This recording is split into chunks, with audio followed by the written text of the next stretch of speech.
Then we heard a sound that I will never forget. A long wailing began from one of the ruined structures. It sounded like a woman in agony mixed with loneliness. Hello, everyone. Welcome back to the Drip Podcast. It's the podcast where we delve into the paranormal, conspiracy, true crime, all that good stuff. Today, it's paranormal. Today, it's military. Ooh. I'm joined by Bailey. Hello, Bailey. How's it going? I'm very good. How are you? Good. Yeah, I'm not too bad. So, I thought we would look into some of the stories from what I believe to be ex-military persons. Ooh. Obviously, this is Reddit, so you never know. But on a few subreddits, I've basically collected some stories of people that fought in, I believe these are all during the Iraq War in around 2003. Okay. Because they may well have seen some fucking weird shit outside of, you know, the horrors of war. Some weird things. Okay. So I thought we'd give those a read tonight. Tonight? Depends on when you're fucking listening, but I mean, we're filming this midday, so I don't know where that came from. There you go. Guess ghost stories are always just best for evening times. Should we jump straight in? Let's jump straight in. Okay. So this one is by Film Gorilla. Spelt like guerrilla warfare. Guerrilla. On the Ghost Stories subreddit, this is 4 years ago. It's called A Terrifying Encounter Whilst in Iraq. Iraq or Iraq? Or Iraq? Iraq. I was a sergeant in the US Army and ETSing, getting out, from the military when President Bush ordered more troops into Iraq in 2003. I had just returned home to Austin, Texas, when I was summoned into my local National Guard unit at Camp Mabry and told that I was being recalled to the Army, but the unit was already tasked out to deploy to Iraq. I was not part of their unit yet, so the commander offered to give me a waiver to deploy with a government contractor, Halliburton, in Houston. I knew that I would make more money as a contractor, so I took the offer. Contractor. Is that a mercenary? I guess. Maybe. I don't know. I'm not really clued up on sort of the lingo. Yeah. Contracted military. Private military. I don't know. Yeah. Not long after arriving in Kuwait at Camp Doha, I began working with the operations team overseeing logistics affairs. We would oversee the daily convoy of supplies between Kuwait and Baghdad, a route riddled with IED incidents, small arms skirmishes, and almost constant breakdowns of army and civilian vehicles.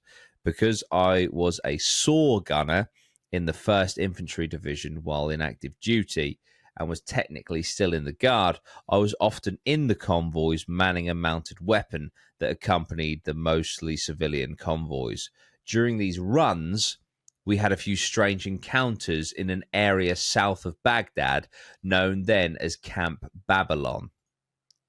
Occupied by French troops, but then designated an archaeological site for obvious reasons, Camp Babylon was set up in the area that was said to originally be inhabited by the famous Tower of Babel. Indeed, there were ruins there that did look like a massive structure once stood at the spot. I had 2 strange incidents happen to me while passing through there. The first incident seems a bit benign, but sets the mood for the second. We were passing through Camp Babylon in the afternoon one day when our convoy took small arms fire. The SOP at the time, standard operating procedure, was to stop the convoy and return fire. AKA, I'm ad-libbing this. fuck them up. That's it. This was because in the past, such incidents ended up being a lone gunman attempting to scare the convoy into running into IEDs on the road. Because of this, the SOP changed to stop the convoy, dismount, and return fire. While engineers looked for explosive devices on the road, we scanned the horizon for enemies. Nothing. They most likely fled immediately.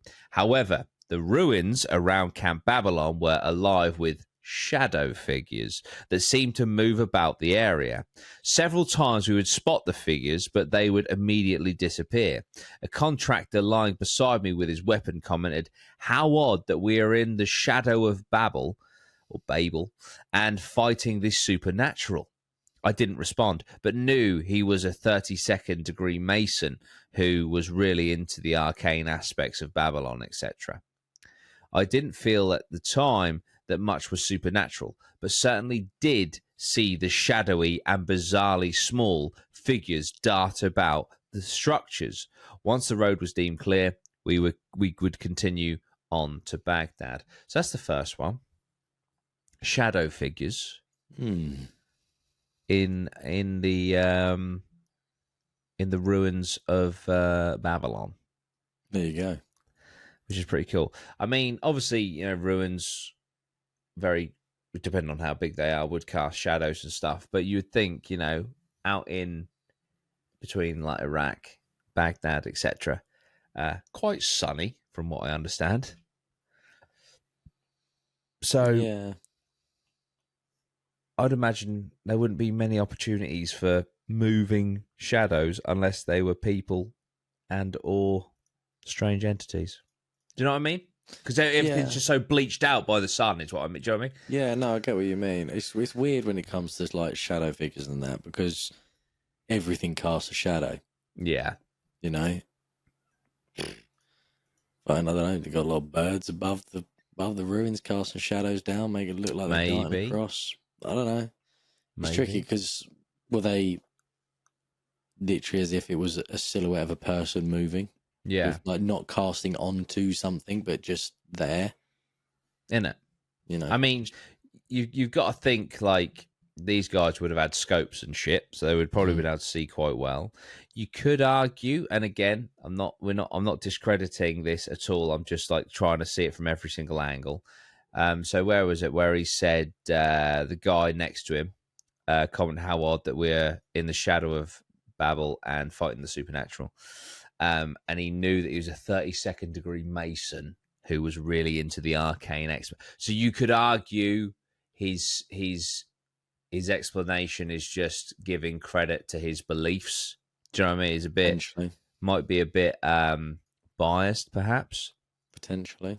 And this guy said he didn't feel at the time it was supernatural, but did see these shadow figures darting about. Yeah, weird. Right, so what about the second one then? So the second incident occurred about a month later. At this point, the weather in southern Iraq and Kuwait had turned quite cold at night. During this encounter, we had just completed the supply run to Baghdad and were returning back to Camp Doha in Kuwait when a vehicle in our convoy broke down. Fuck, I mean, just take all the paranormal shit out of it for a second, right? If you're doing supply runs in the desert, going between these places in a war zone, the last thing you want to happen, I mean, touch wood, and it'll probably happen to me now, right? I've never had a car break down on me. If I do, I might be on a motorway or somewhere, and then I'll call the AA, and away we go. Imagine breaking down in an active war zone. It's not great. It's not ideal, is it, at all? It's not great. I mean, I've never broken down. Somehow. In my fucking little beat up Beamer, mate. That fucking just mate, keeps chugging on. Mate, it's German, mate. Just chugs on, mate. Built just well. chugs on. I would assume it would probably be because of the environment. Yeah, a lot of dust and shit going in there. Dust going through. Yeah. And the heat, like stuff overheating a lot easier. Yeah. Might have, I would say, probably plays a large effect on it. Mm-hmm. But yeah, it's not ideal, is it? Imagine just being literally stuck in no man's land. Yeah. it could be enemy snipers, all sorts of shit. Like, fuck that, man. We just get out, fucking check the vehicle, and just step on a fucking IED. Boom. IED, mate. It's not ideal. It's not at all, man. No. I can't imagine the level of, like, paranoia. Like, how fucking high. Your head would just be on a fucking swivel 24/7. Yeah. God. Built different, boys. Built different. Innit?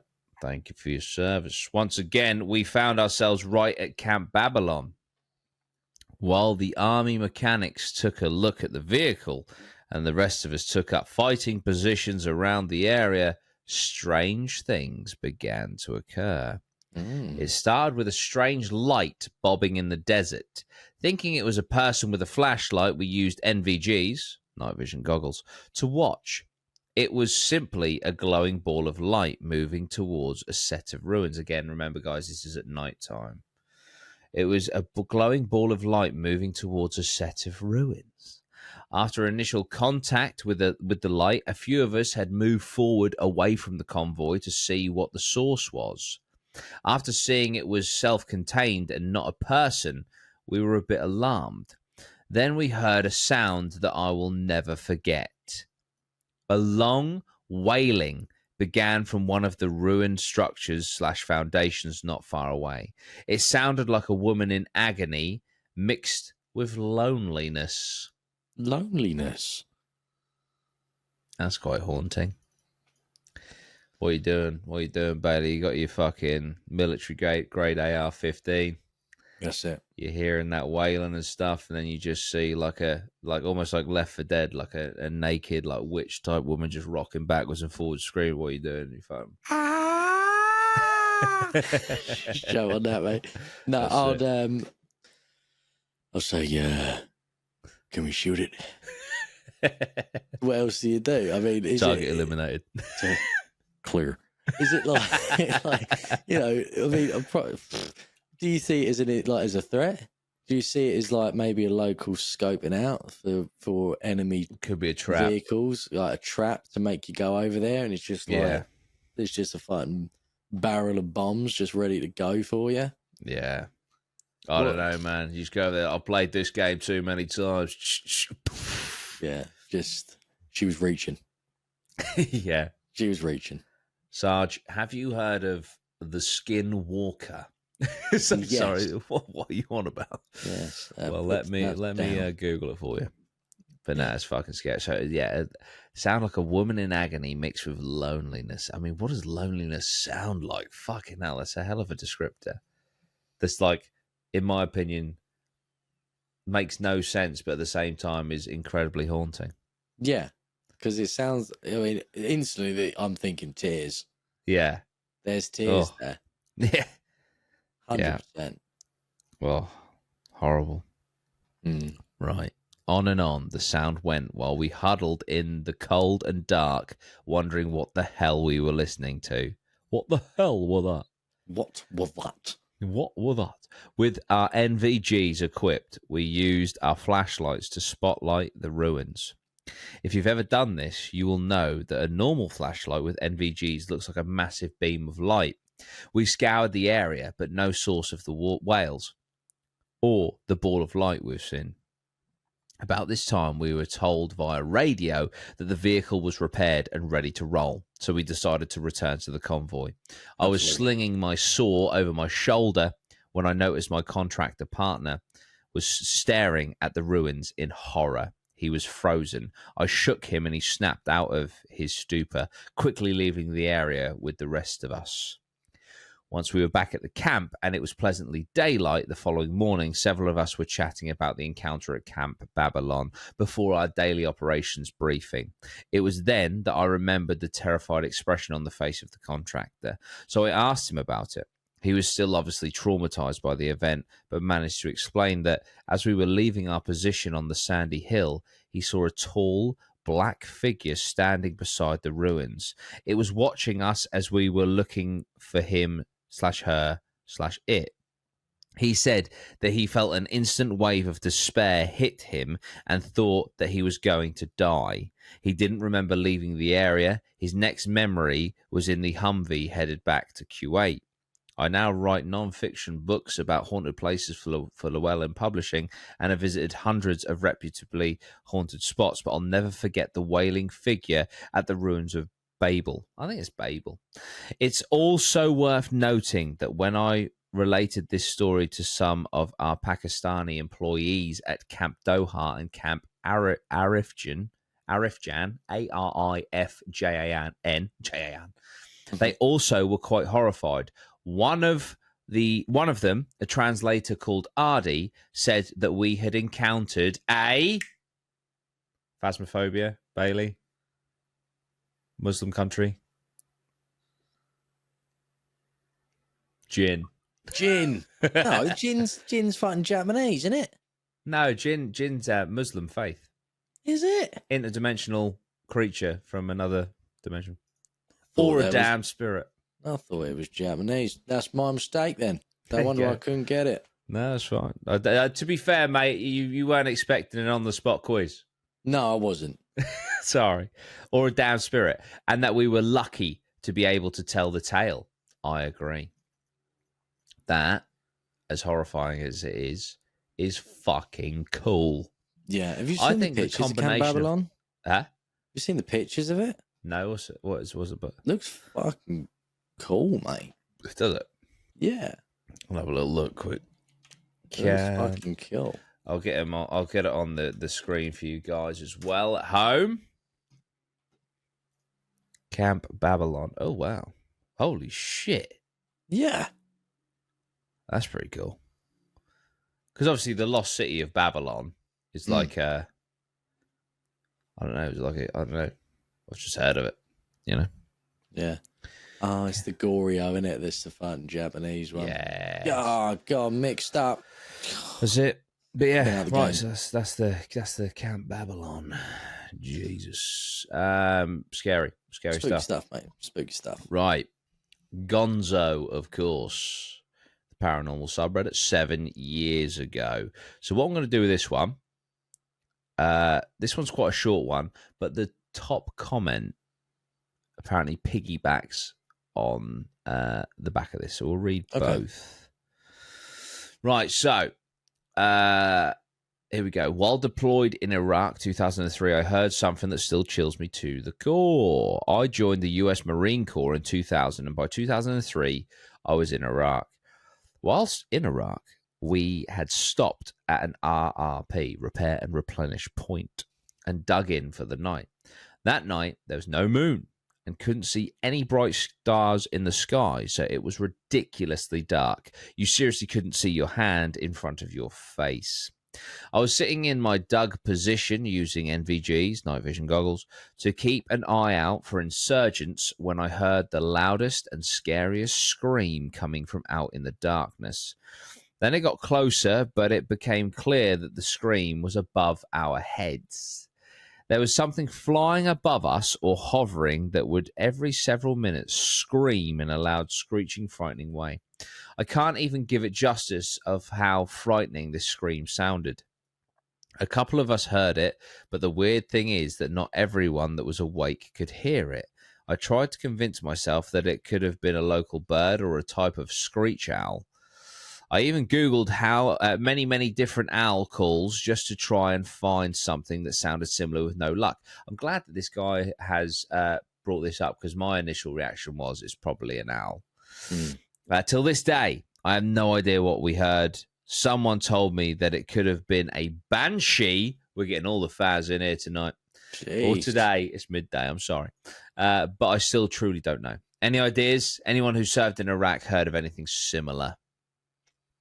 So, was it a banshee? We've got Red Ignition 7 years ago comment to kind of piggyback in 2014. I was deployed in Afghanistan and we were located adjacent to Alexander's castle.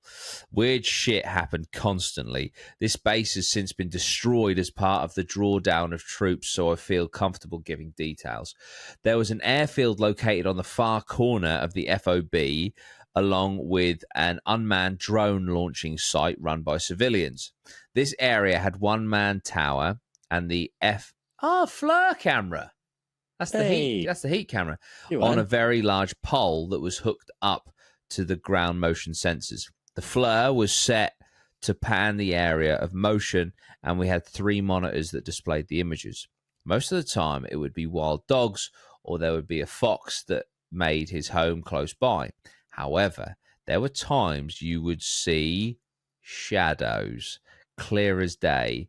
They were man-sized shadows, and we'd walk out the tower onto the Hescos and drop nods to try and see them, and nothing was there. In the middle of the night, when the wind would blow, you would hear voices or whispers. Our interpreter told us that the reason there was so much moon dust was due to the amount of people who had died during the ancient wars and battles, and their bones had turned into the dust. A lot of the times, the interpreters would refuse to go into certain areas. We did dismounted patrols at night. They were afraid the jinn would get them. There you go. Mate, this place sounds fucked. Yeah, maybe it was the jinn. So I know banshees, aren't they Irish folklore? Not sure. Banshee, I believe, is the banshee of Inisherin. They give the wailing scream of a family member's death or something. Right. We are going to do an episode, Bailey. You need to. You're in charge of that one, aren't you? Yeah, apparently I need to fucking boost my knowledge a little bit. Yeah, he's like, so the jinn, the Japanese. No, it's the Goryo that's Japanese. Yeah. Goryo. So I think in your defense, yeah, in your defense, dude, there is like 25 different things on there.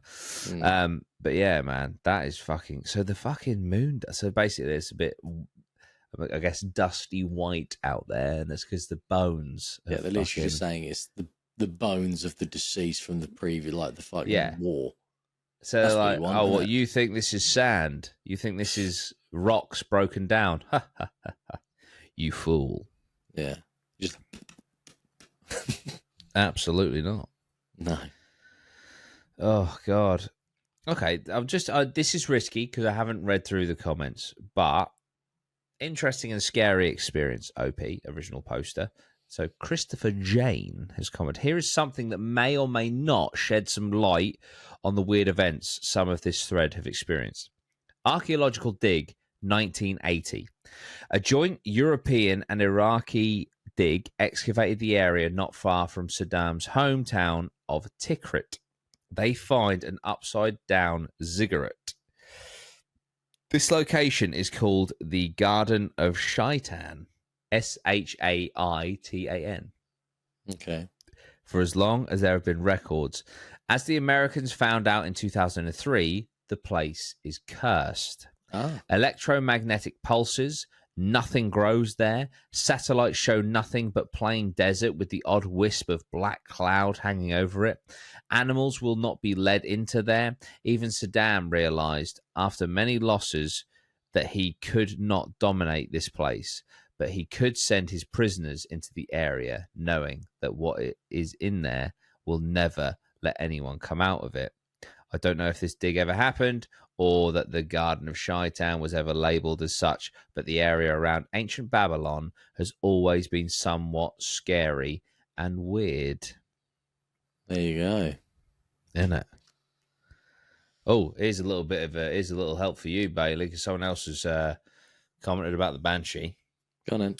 Though the typical description of a Banshee is of a horrible harbinger of death and destruction, they tend to have a bad reputation because they're associated so closely with death and almost universally feared. However, the Banshee does not cause or even precisely warn of literal impending death.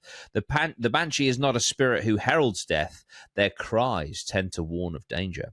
Cry of the Banshee lore originated from those who passed away after hearing her cry, simply did not recognize or heed her warning. There you go. Yeah. So, some spooky stuff there, man. I feel like we need to look more into fucking the area around where they believe Babylon was.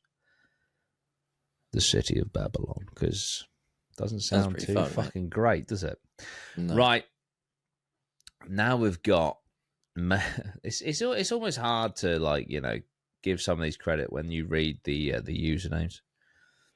May the banana be with you, 11 years ago on the Paranormal subreddit. Jesus. I deployed to Iraq in 2010, 2011, and my unit experienced a few weird things while we were there. First off, we were replacing a unit that was leaving their vehicles for us, and about 2 to 3 weeks before we arrived, they lost 2 men in a suicide bombing incident. Now, I am not sure if they belong to our particular vehicles or not, but just a little that I have thought about. Now, the first incident happened at night around, I would say, 11 p.m. or so. We keep the hatches to the vehicles padlocked when not in use, and only the platoon sergeant and driver has the keys. That night, a driver from another vehicle had just gotten done doing checks on his own vehicle, and while walking away, he saw a light on the inside of the one next to it. The driver that the other vehicle belonged to was notorious for leaving stuff on, so he didn't pay any attention to it. As he was locking his up, he saw somebody in the driver's seat and was like, aha, he is in there, and climbed to open the door to surprise him. It was still padlocked, and so was the back door, and no one was in there anymore.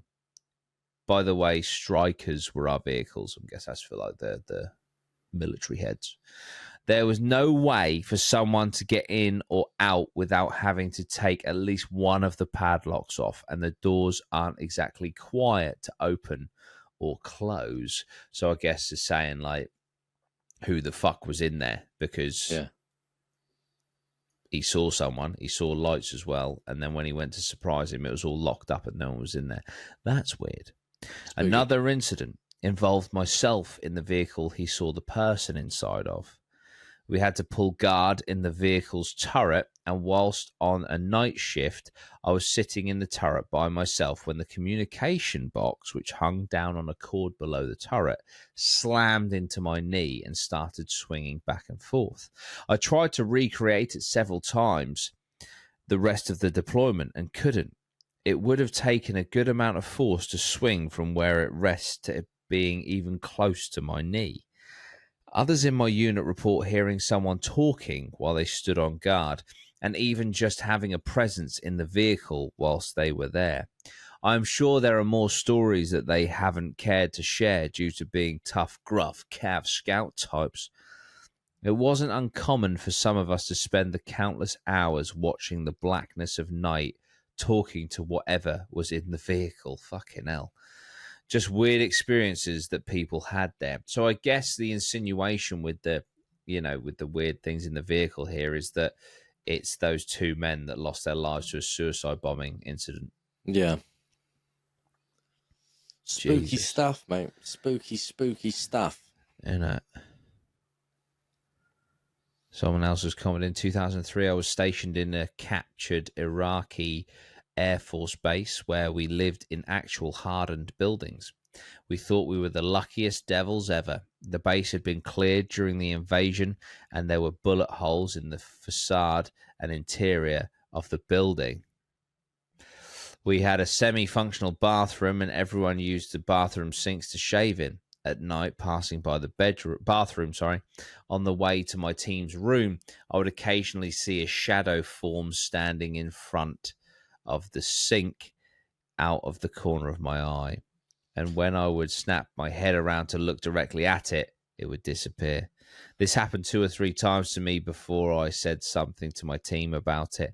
When I told them, one of my guys seemed relieved and said he had been seeing it too. Ugh. By the end of the tour, most people had an encounter with the shadow form.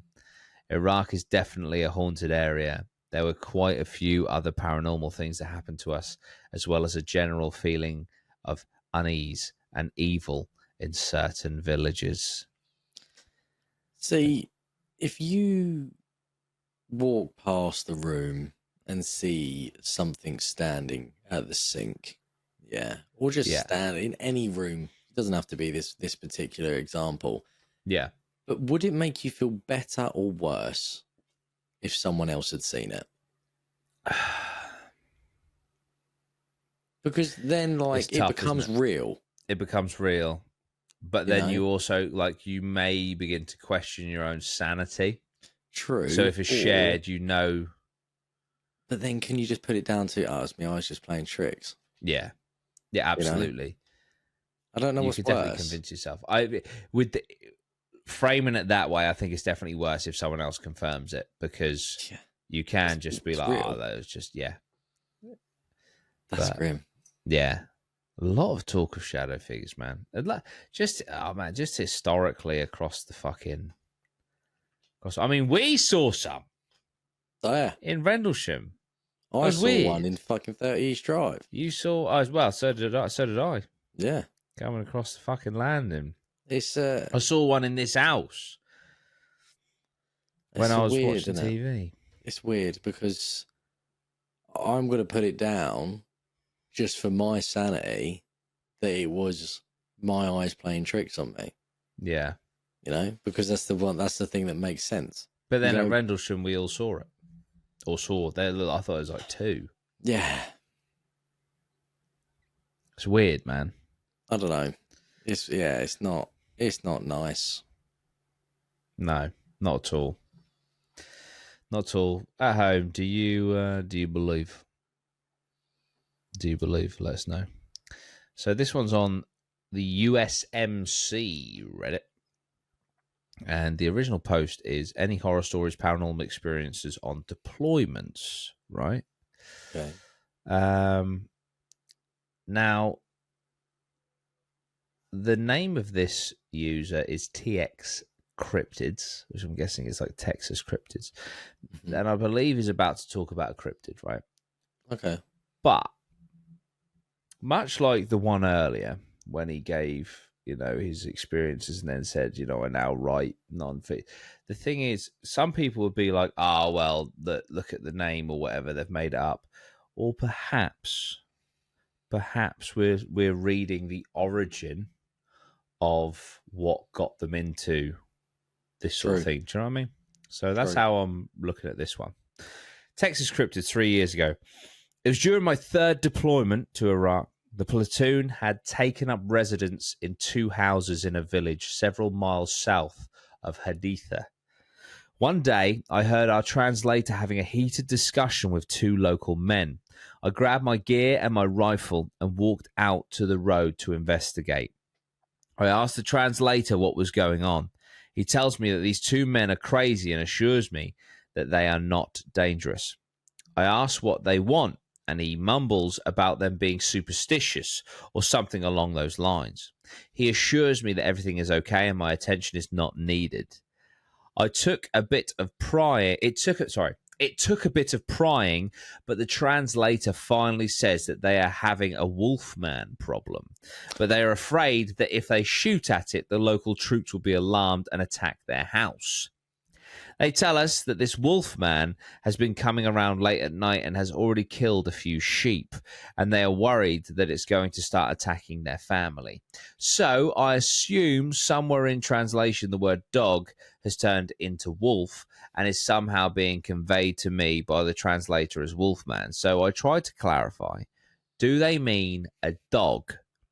The translator is a bit hesitant, almost like he's embarrassed that his countrymen are wasting everyone's time by believing in such nonsense. But they are adamant that their house is being besieged by a wolf man. Again, I ask if it's just a big dog, and no, it's a wolf man. So if I ask if there are wolves in Iraq, and they are all in agreement that yes, there are wolves in Iraq, but there are no wolves in this part of the country, and it's not a wolf or a large dog that has been killing their sheep. It's a wolf man. The translator is trying to usher them away, but at this point I'm very intrigued and still a bit confused over the whole dog-wolf-wolfman thing. So I asked them to describe what they are seeing. They tell me that every few nights it comes around, they first see it on 4 legs as it skulks around their small compound. But then it stands up like a man walking on 2 legs. It growls and it has lunged at the men, but as they retreat, It turns its attention to the sheep. Their own dogs refusing to help protect human or sheep. They tell me the creature has killed a few of their sheep and that they have even found one of the bodies ripped apart with portions of it eaten. They have been hesitant to shoot for fear of troop involvement. The translator says that he has heard of such a creature, but even though this type of story has been spread through the area by various people, it is no more than superstitions and delusion. He assures me that there is no such thing. I tell the two men that they should feel free to protect themselves and their livestock. And with my interest piqued, I get the men to agree to allowing us to stop by from time to time and set up an observation post while we're out on patrol. A couple of nights later, I join a night patrol and we head towards the house. We are greeted by one of the men and he gives us entry to the compound. We go up to the roof and set out sentries to overlook a nearby bridge. About an hour later, the homeowner comes up with a panicked look on his face. He's talking really fast, excitement and concern in his voice and body language. He's wanting me to come with him. I tell the two others to come with me and we all follow the man. He leads us to the other side of the house and we exit onto an enclosed courtyard where the sheep are being kept. The sheep are making plenty of noise and the man is pointing to a dark corner of the yard. I strain my eyes to see what he's pointing at. Finally, I see it. It's a large wolf/dog standing in the corner. I ask the other two guys with me if they see it too, and they both agree that it's a wolf or a dog. It moved behind a small sections on the wall, and I could hear popping and cracking noises like joints or knuckles being cracked. When it stepped out from behind the wall, it was upright on two legs. It swiftly and effortlessly jumped the perimeter wall, and we could hear it running away on 2 feet. I conveyed to the man as best I could, if that thing ever showed up again, feel free to shoot it if he could, and if he did, please let me know. Jesus. The top comment, dude, what? I'm way too high for this. Please tell me this is fake. Jeez. It's pretty heavy. I had a little look while you were reading that of the Iraq Wolfman cryptid, just to see if there was anything of it. And there is an Iraqi folklore, the Tantal, which is a shape-shifting creature that can transform into a man, a beast, or even inanimate objects. Whilst not traditionally a werewolf, the Tantal is described in the Al Jazeera as a mischievous entity known for its trickery, often appearing in the marshes and seemingly enjoying its ability to deceive. Jesus. I wonder if that's sort of the similar thing. Yeah. Just fucking with a man's sheep. I'm going to deceive you. You think you have 7 sheep. Now you have 4. Yummy. Very strange.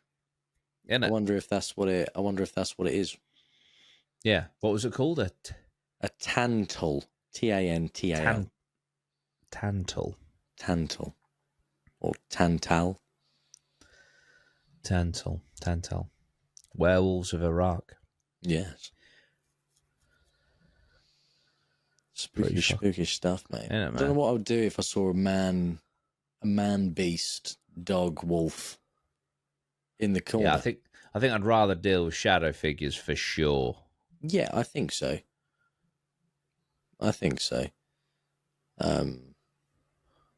Yeah, not something I'd really want to cross, to be honest. No. Just having a little scroll, just see if there's any other big ones. But I can't see any in that thread. But yeah, that is mate, I would love to revisit this topic because these are so fucking cool. And also I think there's a game, isn't there? The just decision making games where it's like a kind of supernatural army, isn't it? Yes. Where you fall down into the I can't remember what that one is called. Yeah. I started playing it, but I haven't finished it.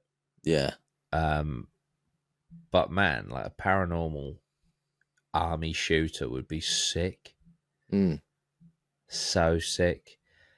But yeah, man, that's pretty cool. If you know any stories from the army, any paranormal encounters, that'd be absolutely epic.